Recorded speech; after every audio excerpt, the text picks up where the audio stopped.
ava mai vataura chokwada.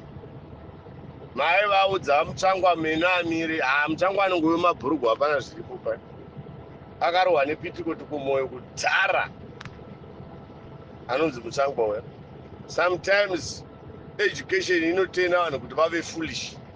Mugabe anga nemadhigiri akawanda, Zvobo anga nemadhigiri akawanda, tinana Jonathan Moyo, tinana all these learned idiots. Chavakatiburitsira hapana. We are leading a miserable life.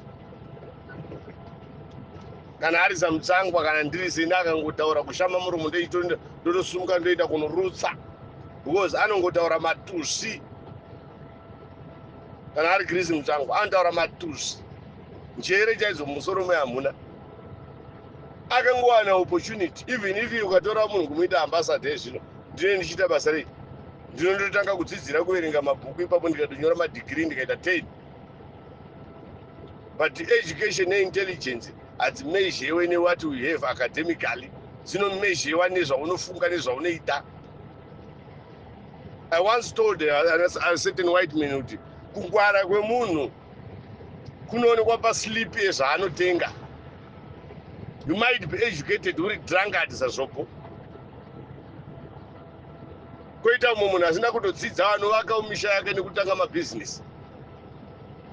Anobatsira iye nekubatsira vanhu. And from generation to generation. Saka kudzidza kwako kutibetseri. Is not something zvaungabosta nazvo. Kana ari Chris Mutsangwa basa rose raanowana mugovernment, mukadzi wake anotanga anotakwa. Chiuno chauyu chiri kutoshanda kuti Chris Mutsangwa ave zvaari uya. Chiuno chemukadzi wake. Ndiye anoita fugurira wese. Anoenda kunotsvaka basa akasumudza sketi mberi kudai. Varume vachiona chizhanje. Obva adzi murume wako utomuitei. Ngatimuposte paposti yakati. Obva waita sewahwigwa tsitsi. Mukadzi wako ndiye anenge ane maposition wako ari pamusoro udarika ake Chris Mutsangwa.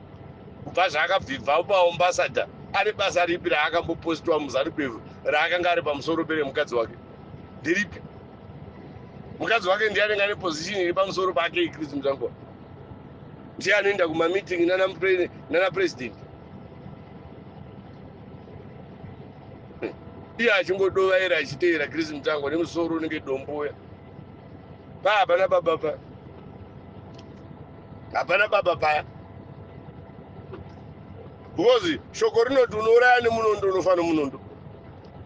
Mary tinomuhwera tsitsi munhu panhu pedu hatigoni kudero but aida kuurayawo. Akanga achida akamutuma kunouraya achiwenga ndiani Mary. Ndiwo munofana ndiwo uri kusapota iwe nanhasi. Ndokuti akataura kuSouth Africa kuti pane zvakatakato-approachwa rikadzi urayai munhu. Mary akanga achida kuurayira murume. Mary akapa here shingi ikaondera vana. Because out of every scenario you must learn something. Chii chakaitwa naMary kuna shingi ikaondera. Akamupa vana. Akamupa vana. Ndochihure kachacho. Ndo marizau dzechihure. Ukada pahure sitere kunogona kubva kwabatwa nenjovhera. Saka ndo marizau dzechihure. There is nothing that Mutsangwa can want to bless. Parelationship ya Mary ya Chiwenga na Mary. Iye move yakatozoitwa naChiwenga yezvinei yokunotora mukadzi kwazvo. Ndaitozvishamisika oneni kuti inini I expect kuti munhu kana ane marenga akakura kudero you should act smart.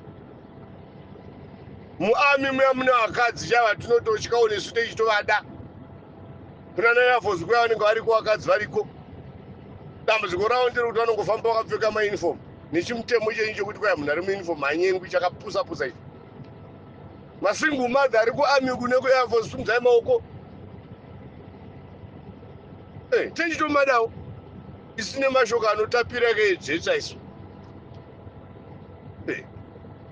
But mune problem yekuti makaisa mutemo wekuti they must be preserved. Vanofana kugara vakangovanda zvekuti havarooreki. And havaoneki. Chii chinotaurwa naMutsangwa? Mukwirigwi Mutsangwa wakaurigwa iwe. hauna kana nyika yaunotonga mutsvangwa iwe, hauna kana since the existence of ZANU-PF, hauna position yawakambosarudziwa. You can't even pass one test mutsvangwa iwe yekuita mavotes. No one will vote for you. Hamunyari, haunyari. Kana vanhu vakada Chiwenga yeye vanenge vada Chiwenga yeye for that time, opiwa mukana wake kana atadza futi, we show him the door. But I don't think kune munhu anga ari normal angatora nyika kanzi nyika yakutongwa namutsvangwa. Chii chinonzi mutsvangwa? Chii? Kutoti tina first lady hure. Unotoona sei kwewe mutsvangwa iwe? Chako chaunongogona kutaura matusi. Intelligence dzemunhu hadzimezviwi nechirungu. Chirungu, that's not our mother language. Hapana chinongoshamisira kunzi unotaura chirungu. Ndinotaura chirungu nekuti ndinotaura chirungu kuvarungu. Saka tisi kuda zvechirungu izvozvo. Tikuda munhu anovaka nyika. We are not in this planet Earth kutaurirwa chirungu. Chirungu is just a language.